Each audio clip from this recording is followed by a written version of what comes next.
మోంతా తుఫాన్ భయపెడుతూ ఉంది. మంగళవారం రాత్రికి తీరం దాటబోతుంది మోంతా. తీరం దాటే సమయంలో పెను ప్రమాదాలు పొంచి ఉన్నాయని కూడా వాతావరణ శాఖ అధికారులు చెప్తూ ఉన్నారు.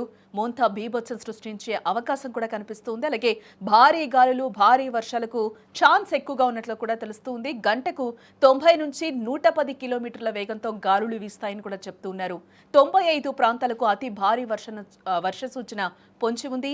జీరో రిస్క్ కు ప్రభుత్వం చర్యలు కూడా చేపడుతూ ఉంది. ఇప్పటికే కోస్తాంధ్ర జిల్లాలన్నింటికీ కూడా ఇప్పటికే అధికారులు హై అలర్ట్ అయితే జారీ చేయడం జరిగింది. ఇదే నేపథ్యంలో తుఫాను తీరం దాటే సమయంలో కూడా చాలా అల్లకల్లోలంగా ఎందుకు మారుతుంది అనేది కూడా ఒకసారి మనం తెలుసుకునే ప్రయత్నం చేద్దాం.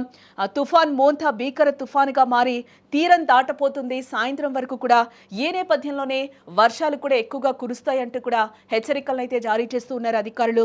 ఇది ఆంధ్రప్రదేశ్ రాష్ట్రం కాకినాడ దగ్గరలో తీరం దాటబోతున్నట్లు కూడా అంచనా వేస్తూ ఉన్నారు అధికారులు. 11 గంటల సమయానికి అంటే ఈ రోజు 28వ తారీఖుకి మనం చూస్తే కనుక ఈ రోజు ఉదయం వరకు మనం చూస్తే 11 గంటల సమయానికి కాకినాడ తీరానికి 270 కిలోమీటర్ల దూరంలో ఉంది. మచిలీపట్నంకి 190 కిలోమీటర్లు, అలాగే విశాఖపట్నంకి 340 కిలోమీటర్ల దూరంలో కేంద్రీకృతం అయి ఉన్నట్లుగా కూడా మనకి తెలుస్తూ ఉంది. తుఫాన్ మోంతా గంటకు 17 కిలోమీటర్ల వేగంతో కదులుతూ ఉంది. అంటే 28వ తేదీ మంగళవారం అంటే ఈ రోజు అర్ధరాత్రి లేదా బుధవారం తెల్లవారుజామున తీరం దాటనుంది అనేది కూడా చెప్తూ ఉన్నారు. తీరం దాటే సమయంలో 110 నుంచి 120 కిలోమీటర్ల వేగంతో ఈదురుగాలులు వీస్తాయి. ఇది ఆషామాషి గాలులు కాదు అని కూడా చెప్తున్నారు వాతావరణ శాఖ అధికారులు.